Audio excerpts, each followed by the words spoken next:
নমস্কাৰ। আজি ভিডিঅ'টো এইকাৰণে বনাব লগা হ'ল, আজি কেইদিনমানৰ পৰা আমাৰ অসমত ট্ৰেডিঙৰ নামত, ইনভেষ্টমেণ্টৰ নামত এটা খুব ডাঙৰ ঠগবাজি চক্ৰ ওলাই অসমৰ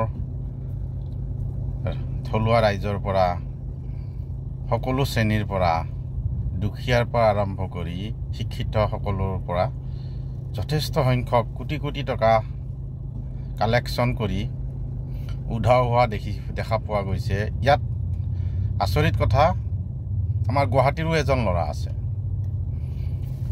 গতিকে এই ভিডিঅ'টো মই মোৰ যিসকলে মোক ফ'ল' কৰে তেওঁলোকৰ জ্ঞাতাৰ্থে জনাওঁ যে এইখন মাৰ্কেট, যিটো ষ্টক মাৰ্কেট, এইখন খুব এটা ৰিক্স থকা মাৰ্কেট, য'ত যদি আপোনাৰ এক্সপিৰিয়েঞ্চ আৰু নলেজ নাই, যিকোনো মানুহৰ প্ৰৰোচনাত আপোনালোকে ইয়াত এণ্ট্ৰি নকৰিব। বিশেষকৈ এই যে দুইটা ইয়াত অসমত ঘটনা হৈ গ'ল, তাৰ এক্সপিৰিয়েঞ্চৰ পৰা মই জনাওঁ যে মানি বনোৱাটো ইমান ইজি নহয়। তাকো আপোনাৰ পইচা এটা জেগাত ইনভেষ্ট কৰি তাৰ পৰা আকৌ প্ৰফিট ল'বলৈ হ'লে আপোনাৰ সম্পূৰ্ণ জ্ঞান থাকিব লাগিব। বেলেগৰ প্ৰৰোচনাত যদি ইনভেষ্ট কৰে তে এনেকুৱা ফল হ'বই। গতিকে ইয়াৰ পৰা আমি বাচিবলৈ দুটামান ষ্টেপ হেৰি কৰোঁ। এক নম্বৰ হৈছে কি, আমি যেতিয়া ইনভেষ্ট কৰিম, মিউচুৱেল ফাণ্ড হওক, শ্বেয়াৰ হওক, আমি এজন ব্ৰকাৰৰ থ্ৰুত যাবই লাগিব। যদি নিউ কামাৰ যিসকলে ইনভেষ্ট কৰিব বিচাৰিছে তেওঁলোকলৈ অনুৰোধ, আপোনালোকে প্ৰথমতে বেংকৰ থ্ৰুদি যাওক। আজিকালি বেংকেও এইবোৰত সহায় কৰে। মই যেতিয়া প্ৰথম এই মাৰ্কেটত আহোঁ, মই বেংকৰ থ্ৰুদিও গৈছোঁ, SBI, HDFC, কাৰণ তেওঁলোকে মাৰ্কেটত এটা বেলেগ ধৰণৰ ৰিপুটেশ্যন আছে। গতিকে আপোনাৰ অকণমান টকাৰ কাৰণে তেওঁলোকৰ নিজৰ ইমেজটো নষ্ট নকৰে। গতিকে যিসকল ব্যক্তিয়ে এনেকুৱা প্ৰফেশ্যনত আহিব বিচাৰিছে, য'ত ইনভেষ্ট শ্বেয়াৰ মাৰ্কেট আৰু মিউচুৱেল ফাণ্ডত আহিব বিচাৰিছে, তেওঁলোকলৈ অনুৰোধ, প্ৰথম যদি একো নলেজ নাই, বেংকলৈ যাওক। বেংকত এজন আপোনাক সহায় কৰিবলৈ এনেকুৱা ধৰণৰ প্ৰফেশ্যনেল মানুহ ৰৈ আছে, তেওঁৰ লগত কনচাল্ট কৰক। তেওঁ আপোনাক মিছগাইড নকৰে। তেওঁলোকে ব্ৰকাৰেজ, যিটো প্ৰফেশ্যনেল হিচাপে যিখিনি ব্ৰকাৰেজটো কালেক্ট কৰিবই, তাত ক'বলগীয়া একো নাই, কিন্তু আপোনাৰ ইনভেষ্টমেণ্টটো ছেফটি হৈ থাকে। গতিকে যিসকলে আনৰ প্ৰৰোচনাত এনেকৈ ইনভেষ্ট কৰে, আৰু ফিউচাৰতো এনেকুৱা হ'বই, কাৰণ আজিকালি চবেই কুইক মানি বিচাৰে, যিটো ইম্পচিবল। যদি কুইক মানি হ'লে, যদি ইমান সোনকালে আহিলে হয়, তেতিয়াহ'লে টাটা, বিৰলা, ৰিলায়েন্সৰ মালিকে এনেকুৱা ট্ৰেডিঙে কৰিলে হয়, ইনভেষ্টমেণ্ট কৰিলে হয়। গতিকে তেওঁলোকেও গ্ৰ'থটো এদিনত পোৱা নাই। গতিকে এটা বস্তু জানি লওক, এইবোৰ যোনে সোনকালে গ্ৰ'থ দেখায়, মাহে 10%, 20% দি এনেকুৱা যদি আপোনাক প্ৰৰোচনাত নিয়ে, ডাঙৰ যিবোৰ ফাণ্ড মেনেজাৰ, ডাঙৰ ইভেন ৱাৰেন বাফেটে ইয়াৰলি মাত্ৰ 19% তেওঁলোকে CAGR ইনকাম কৰে। ৱৰ্ল্ডৰ যিজন ব্যক্তি আটাইতকৈ ডাঙৰ ইনভেষ্টৰ, তেওঁ এনেকুৱা 19% তেওঁ CAGR কৰে। তাৰমানে মাহে 1 point something। গতিকে আপোনালোকে এই যে মান্থলি 10%, 20%, তেতিয়াহ'লে আপোনালোকে ভাবক ইয়াৰলি কিমান হ'ব। এইটো পচিবল একমাত্ৰ গেম্বলিঙত হয়। শ্বেয়াৰ মাৰ্কেটে হওক, মিউচুৱেল ফাণ্ড হওক, কোনো মাৰ্কেটত আপুনি যিবোৰ প্ৰফেশ্যনেল ট্ৰেডাৰ, যোনে আজি 15-20 বছৰ ধৰি অকল ট্ৰেডিঙে কৰি আছে, তেওঁলোকেও হাৰ্ডলি 25-30 কোনোমতে আনে, তাকো একদম ৰেয়াৰ। গতিকে এই নলেজটো আপোনাৰ মূৰৰ পৰা উলিয়াই দিয়ক। যিবোৰ কিছুমান ইউটিউবাৰ ইনফ্লুৱেঞ্চাৰ আছে, কিছুমান আপোনাৰ বিভিন্ন ধৰণৰ আমি ছ'চিয়েল মিডিয়াত পাই থাকোঁ যে ইমান ইনভেষ্ট কৰিছে, ইমান দিনত ইমান হ'ল। এইবোৰ টোটেলি ফল্ছ। এইবোৰ প্ৰৰোচনাত নাহিব। আপোনাৰ যিটো হাৰ্ড মানি, বহুত কষ্টৰ মানি, তাক আপুনি য'তে ত'তে ইনভেষ্ট কৰি তাক ধ্বংস নকৰিব। কাৰণ পইচা যদি আপুনি এবাৰ নষ্ট হৈ যায়, অৰ্থাৎ তাৰ নেক্সট তাক আকৌ মাল্টিপল কৰিবলৈ আকৌ সিমান সময় এফৰ্ট দিব লাগিব। যিসকলে বিশেষকৈ ট্ৰেডিঙৰ নামত ডাঙৰ ডাঙৰ অনলাইন কোৰ্চ, অফলাইন কোৰ্চ লয়, তেওঁলোকৰ পৰা আপোনালোকে ভেৰিফাইড PNLটো ল'ব।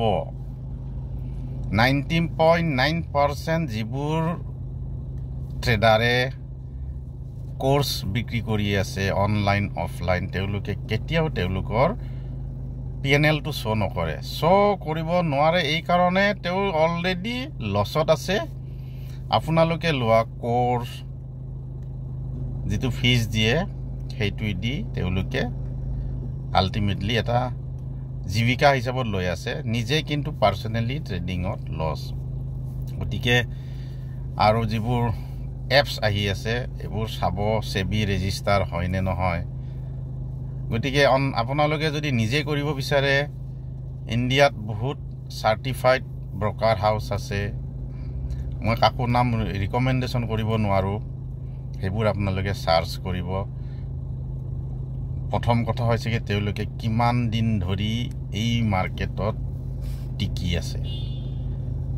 গতিকে মাৰ্কেটত তেওঁলোকে আজি কিমান দিনৰ পৰা তেওঁলোকে এই ইনভেষ্টমেণ্ট বা তেওঁলোকে ব্ৰকাৰেজ হাউচটো চলাই আছে, তাৰ ফিডবেকবোৰ আৰামছে আজিকালি গুগলত পোৱা যায়।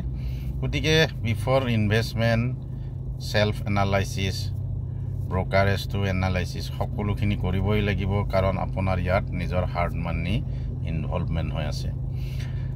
এইটো মান্থলি 10%, 15% এইটোৰ প্ৰৰোচনাত আহি আপোনালোকৰ হাৰ্ড মানিটো নষ্ট নকৰিব। মই এই ট্ৰেডিং প্ৰফেশ্যনত আজি 5 years আছোঁ। ময়ো এনেকুৱা সৰু সুৰা প্ৰৰোচনাত পৰিছোঁ। কিন্তু ঘটনা হৈছে কি, যিহেতু আমি নিজেও এই লাইনত জড়িত আছোঁ, ষ্টাডি কৰি আছোঁ, গতিকে কোনটো ভাল বেয়া মোটামুটি এটা আইডিয়া হৈ গৈছে। আৰু আজি ইমান দিন এই ষ্টক মাৰ্কেট, মিউচুৱেল ফাণ্ড, ট্ৰেডিঙত ইনভলভমেণ্ট হয়, এটা কথা মোৰ এক্সপিৰিয়েঞ্চ হৈ গ'ল। আপোনাৰ এই মাৰ্কেটখনত কোনো কোৰ্চ, কোনো ফাণ্ডামেণ্টেল হওক, টেকনিকেল হওক, একোৱে কামত নিদিয়ে। ইয়াত দিব আপোনাৰ চেল্ফ ডিচিপ্লিন, চেল্ফ এনালাইচিছ, লগত ৱৰ্ক এক্সপিৰিয়েঞ্চ, লগত ধৈৰ্য। ইয়াত আৰু বেলেগ কোনো কোৰ্চ নাই। বাকী যিমান কোৰ্চ ওলাই আছে 99.9 টোটেলি ফ্ৰড। তেওঁলোকে নিজে লছত আছে। লছত থকা কাৰণে আপোনাক কোৰ্চ বিক্ৰী কৰি আপোনাক এটা সপোন দেখাই যিটো বাস্তৱত নহয়েই। নহ'লে গোটেই ৱৰ্ল্ডৰ মানুহ ধনী হ'লে হয়। এইবোৰ মিছা। গেমলিঙত হ'ব পাৰে, ৰিয়েল লাইফত এইটো হ'ব নোৱাৰে। গতিকে আপোনালোকে এনেকুৱা ধৰণৰ ৰিস্কি ইনভেষ্টমেণ্ট কৰাৰ আগত আপোনাৰ পৰিচিত এজন অলৰেডি এই ফিল্ডত থকা কোনো ব্যক্তিৰ লগত আলোচনা কৰক। নোৱাৰিলে বেংকলৈ যাওক, নহ'লে অনলাইনত যিবোৰ আমাৰ ইণ্ডিয়াত ভাল ভাল ব্ৰকাৰেজ, যিবোৰ অলৰেডি 1 নম্বৰ, 2 নম্বৰ, 3 নম্বৰ এনেকুৱা পজিশ্যনত আছে, সেইবোৰ ব্ৰকাৰেজ গৈ নিজে এইবোৰ ট্ৰেডিং হওক, ইনভেষ্টমেণ্ট হওক, মিউচুৱেল ফাণ্ড কৰক। কাৰণ ইণ্ডিয়াত এতিয়াও বহুত ভাল ভাল ব্ৰকাৰেজ এপ পোৱা যায়। খালি অলপ কষ্ট কৰি চাৰ্চ কৰক, পোৱা যাব। খালি কোনো ব্যক্তিৰ প্ৰৰোচনাত এনেকুৱা ধৰণৰ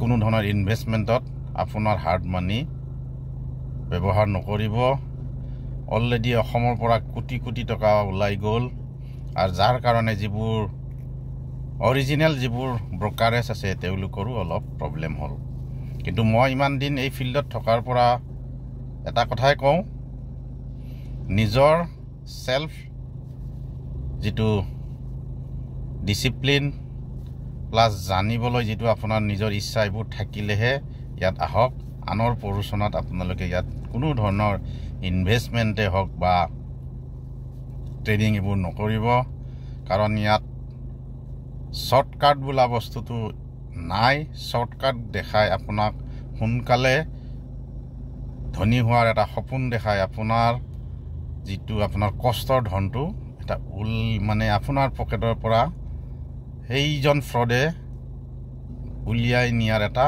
প্ৰসেসে গতিকে সোশ্যাল মিডিয়াত সব বস্তু আপোনালোকে বিশ্বাস নকৰিব কাৰণ ইয়াত 90% ফ্ৰড আছে জেনুইনটো আপুনি যেতিয়া এই ফিল্ডত থাকিব তেওঁৰ কথা বতৰা তেওঁৰ মানে তেওঁৰ যেটো পিএনএল শো কৰিব তেতিয়া গম পাব এজন জেনুইন আৰু জেনুইন ট্ৰেডাৰে কেতিয়াও ইমান ফোকাস কৰি আপোনাক প্ৰলোভন নিদিয়ে কাৰণ তেওঁৰ নিজৰ সময় নাই তেওঁ নিজৰ যেটো মান্থলি 2 to 3% ট্ৰেডিং এ হক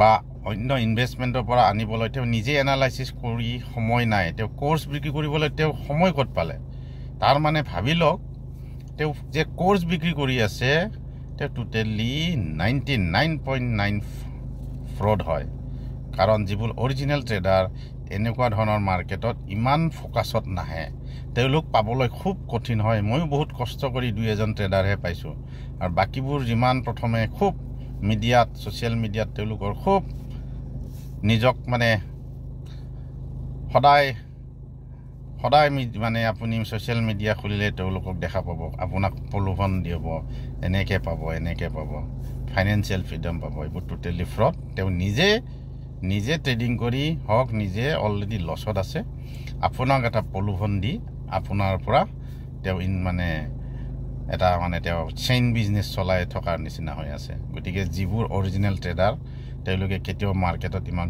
নিজক এক্সপোজ নকৰে কাৰণ তেওঁৰ সময়ে নাই এইবোৰ গতিকে আজি ভিডিঅটো মই খুব এসেনশিয়াল কাৰণে বনালো আজি সকলে এই ভিডিঅটো পাই যেন শেয়াৰ কৰে কাৰণ ইয়াত আমাৰ সাধাৰণ